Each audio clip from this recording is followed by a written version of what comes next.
Alors, la matrice, je l'utilise pour mon travail. C'est un travail stratégique lorsqu'on parle de la matrice. Avec les autorités sanitaires nationales, justement, c'est d'essayer de les aider,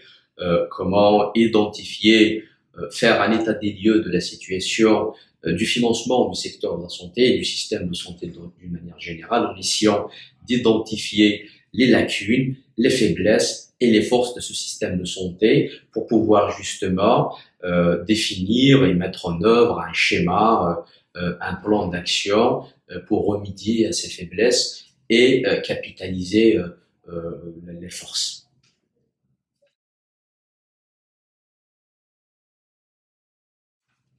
Alors, comme c'est un outil qui est relativement nouveau, on est dans un processus d'apprentissage, donc on ne peut pas pour l'instant formuler comme ça des critiques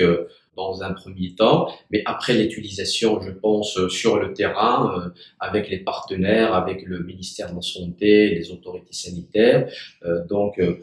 des améliorations peuvent être après formulées parce qu'on est dans un processus d'apprentissage de cette matrice, c'est-à-dire son application, les résultats qu'elle va produire, etc. dans le temps. Donc, c'est des choses qui vont se cristalliser dans le temps.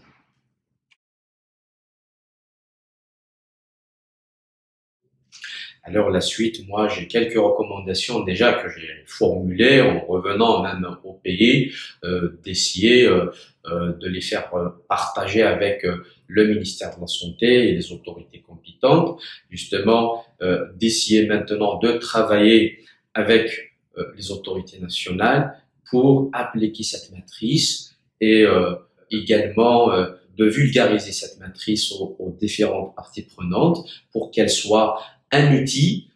qui va être utilisé par les autorités sanitaires et les autres parties prenantes justement dans le travail qu'ils sont en train de faire pour améliorer le système ou le financement du système de santé, mais également dans le travail d'une manière générale qui est fait dans le cadre de l'atteinte et des progrès de la couverture sanitaire universelle.